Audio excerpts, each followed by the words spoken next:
Today's video is on lesson 4.2, graphing linear equations. So we've studied linear equations, we know what they are. So in this particular lesson, we're going to look at how we graph them. And we're going to spend quite a bit of time graphing linear equations. So first of all, a solution of an equation, we have to understand what that is. The solution to a linear equation are the ordered pairs that make the equation true. So we've looked at equations where we only have one variable, and those equations we have one solution. If we get like x equals 3, that's when there's only one solution. We can have no solution if we have variables on both sides and the variables cancel out, and we get two sides that don't equal each other. So like if we were to get 5 equals 8, then there would be no solution to that equation. Or we could get infinitely many solutions when we have x equals x or 5 equals 5, and we get the same thing on both sides. So we've looked at solving equations with one variable, but these equations have two variables. They have an x and a y. So the solution of these kinds of equations are all the ordered pairs that make the equation true.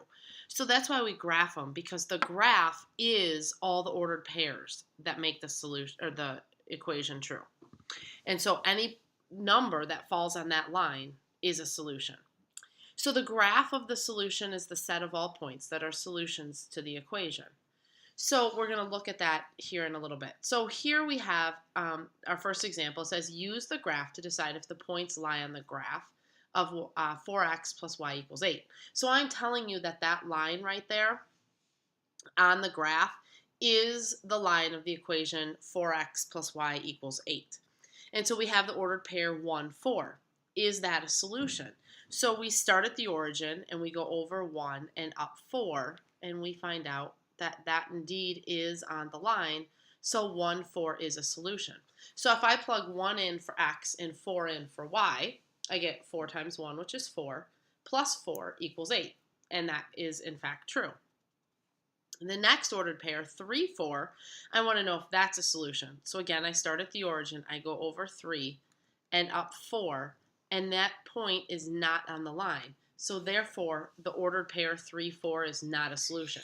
So again, if I were to plug 3 in for x and 4 in for y, I'd get 12 plus 4, which is not 8. 12 plus 4 is 16. So that doesn't work anyway. So that's how we can verify. All right, so then in this next example, it says to use a table of values to graph the equation. So now we are actually going to do the graphing. We're going to be finding the solutions. So we have the equation 5x equals y minus 2, and we're going to choose our x values. We choose the inputs.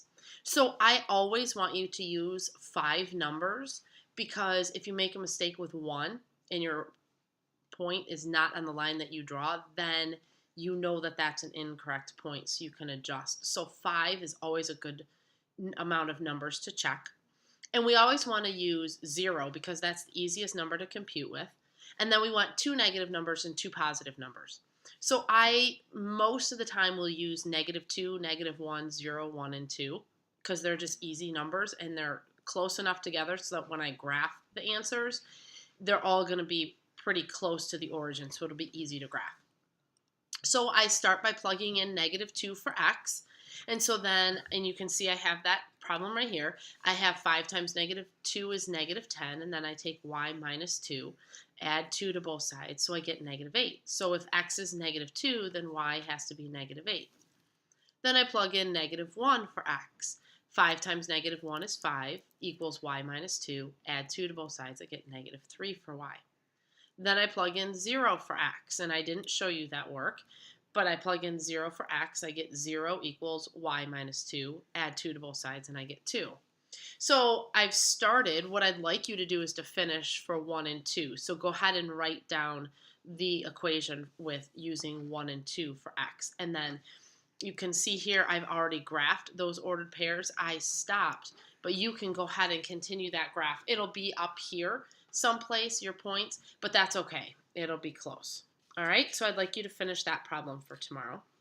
The next thing then are vertical lines, and I know we've talked about vertical and horizontal lines before. A vertical line If the equation is x equals a, so we have x equals a number, then it's a vertical line. And in this particular type of line, we don't have a slope at all. Versus a horizontal line where we have y equals b or y equals a number. That's when we have a horizontal line. So if we think of it, and we're going to be looking at slope here in the next couple of days, but I know I've talked to you about slope on a vertical line. If we were to go sledding down a vertical line, that would be really kind of difficult to do because we would become undefined at the bottom of that vertical line. We can't physically sled down a vertical hill because we would die. We would be undefined at the bottom. And so then a horizontal line, if we were to sled or ski on a perfectly horizontal line, how much fun is that? It's zero fun. You're still there. You still are having the experience, but that's not any fun because you just sit there. So horizontal lines have a slope of 0 and vertical lines have an undefined slope. So put that in the back of your mind. We're going to talk more about that later. Vertical lines are when we have just x equals a number. Horizontal lines are when we have y equals a number.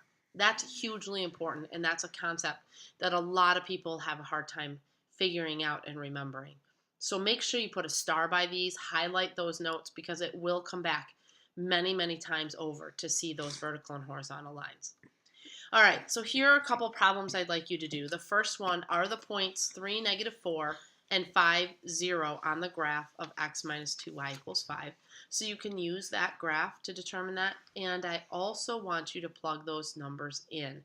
So I want you to use the graph, but I also want you to show me in an equation that they are or are not on that graph. Okay?